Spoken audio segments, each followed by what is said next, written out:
I'm your host, Julian Sanchez. This is my guest, Elena Morales, and this is my co-host, Simeon Hawkins. So today we'll be ranking our top 10 all-time best players. So I'll start with my number one, who I think should be everyone's number one, is LeBron James. And then at 2, of course, we gotta go MJ. And then at 3, I'm gonna hot take, I'm gonna go Curry. And then 4, Kareem, just because he's been great. 5, give me Tim Duncan. 6, give me Kobe Bryant. 7, give me Shaq. 8, give me Magic Johnson. 9, give me Larry Bird. And then 10, we'll go Bill Russell.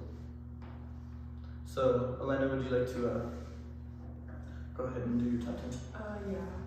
I think for me, number 1 is Curry. I know that's a hot take, but I think it's Curry. And then number 2, probably Kobe. Number 3, Allen Iverson. Number 4, I would say LeBron James. And then number 5, maybe Larry Bird. And then number 6, Shaq. Number 7, Magic Johnson. Number 8, Michael Jordan. And number 9,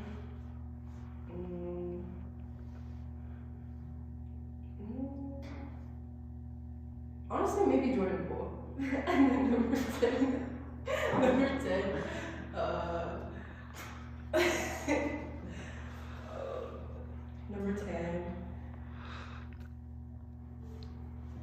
I don't know who number 10 is. I don't know. I don't have a 10th player. Alright, Cindy, go ahead and do your top 10. Alright, at 1, I think it's not close to LeBron. 2, we got MJ. 3, we got Kareem. 4 is Curry for sure. 5 gotta be Magic. 6, Kobe. 7 is Tim Duncan. 8 is Will. 9 is Shaq. 10 is KD. But I'm gonna switch Will to Shaq. I like KD. Yeah. Forgot about KD. So we got a lot to break down. Let's start with the Tim Duncan versus Kobe Bryant debate. Who do you think is better all time, Elena? Kobe Bryant. It's not close. Huh? Not close enough. No, not close. See, I could argue against that though. They have the same amount of championships. Tim Duncan has one more MVP. Tim Duncan was more consistent throughout his whole career.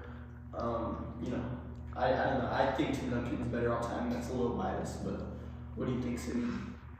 I just think it comes down to more than accolades, because if it's accolades, then Bill Russell is the undisputed GOAT, and I feel like nobody has, age of 60. I disagree. It's not all about accolades. I think Tim Duncan was the more consistent and better player. I think I would rather have Tim Duncan on my team rather than Kobe Bryant. You look at today's NBA versus Bill Russell NBA. The amount of championships, like Bill Russell won the most, and then the next was Michael Jordan at 6, and now the most is LeBron. Or then it was Kobe and Tim Duncan with 5, and now it's LeBron and Curry with 4. I think it's getting harder to win championships. I don't think that means you're the worst player because you don't have as many athletes. I think I personally would rather take Tim Duncan over Kobe Bryant.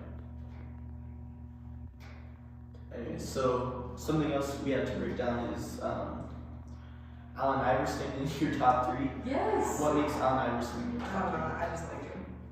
Well, because I just like his style, like how he plays the game. Like I don't know. He's just so free, kind of, and you don't really see that nowadays. Sidney, what do you think about that?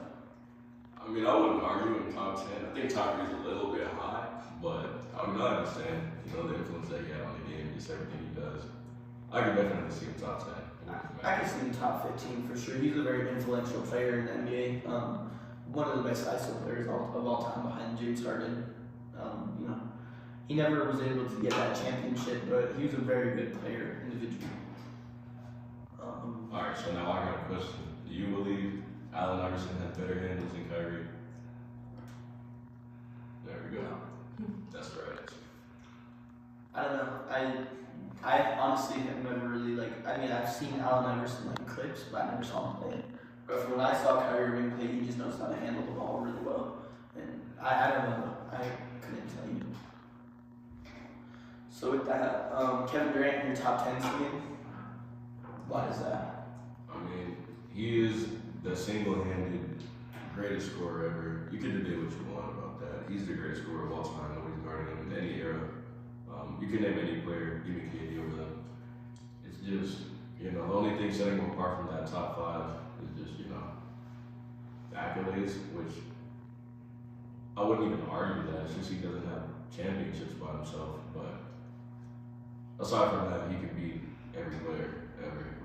Yeah, you look at KD and he has I saw this graphic earlier. He has the 14th most attempted shots in NBA history, and he's top 5 scoring all time. So I can definitely agree with that. What do you think, Elena? Yeah, I like KD. I like the way he plays the game, and he's definitely a more free player. So I can see why someone put him in his top 10. So another interesting thing was you had Jordan Poole. Jordan Poole at 9. Why is that? I don't know. Honestly, I think I was just naming players towards the end. Oh, okay. But I don't know. I still like the way he plays. Like maybe like now, probably not. But I don't know. I thought he was pretty good when he was on the Warriors. Simeon? I don't agree with that. But I don't dislike Jordan Poole. I'm a Jordan Poole fan, honestly.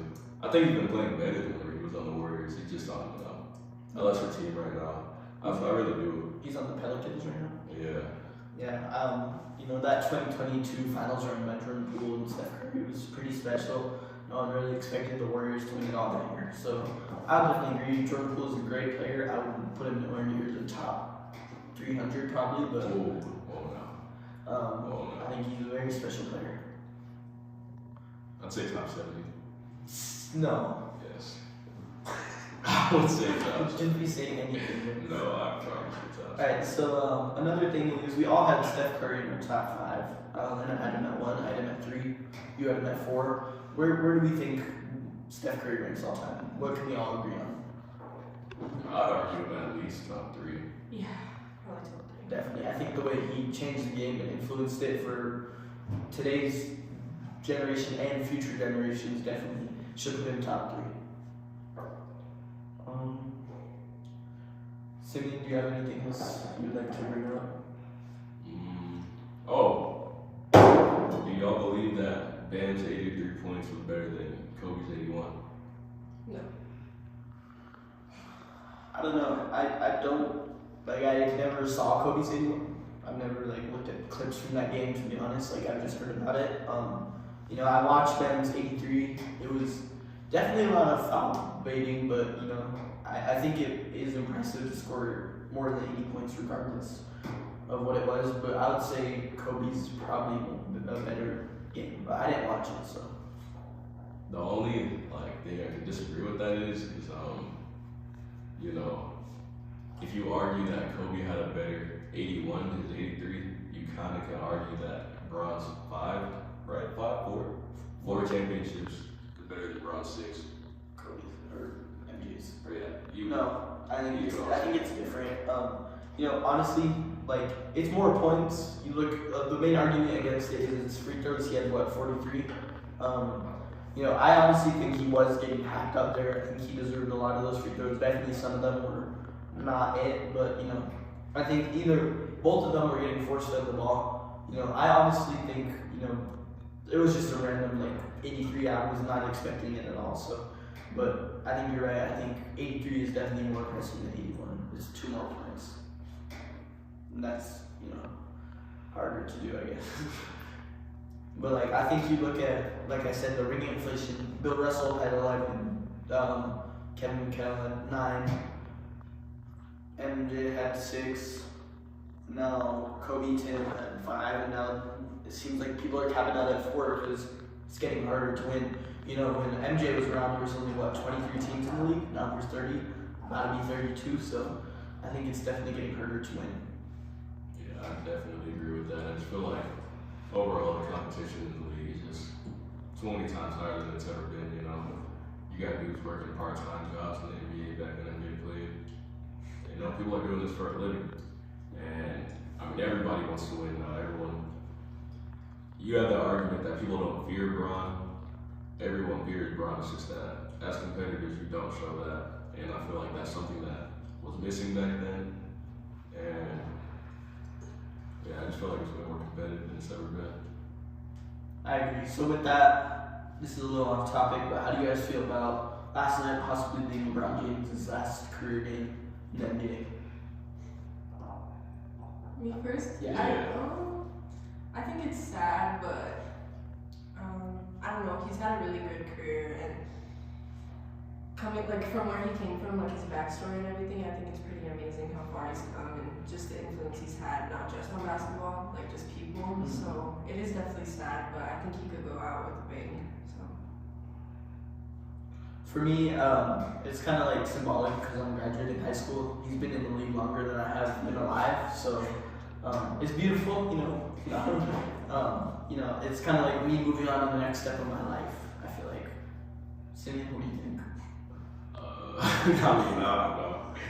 Very emotional. We're not ready to see Bron go. I'm not ready to see Bron go. If he decides this was best for him, I'll support him all the best I can. He's obviously much time with his kids. Perfect wife Savannah. It's just, I don't want to see him go, but it's his decision. I'll stick by him. And if he does stay, do you think he's going to stay with the Lakers for last year, or maybe go back to Cleveland or Miami, or what do you guys think is if he were to play one more year? The Lakers, probably. I don't want him to, but I think he would probably try to end out with the Lakers. This was his 23rd season. Yeah. Next will be his 24th. 24 Kobe Lakers. Yeah, no. He's not Jason Tatum, but I think I would love to see LeBron back in Cleveland. I don't know if it's possible. He'd have to take a huge discount deal. And I feel like one of the reasons he'd play another year is to make extra money for his family. So I don't know that he's gonna play another year, but I would love to see him finish it out in Cleveland and training. Because Cleveland has a really good team. If they can sign him in free agency for a cheap deal, I definitely can see them maybe ending on a championship. But that's just me. Alright, well, thank you for watching today's episode. This is our last episode, so thank you for tuning in.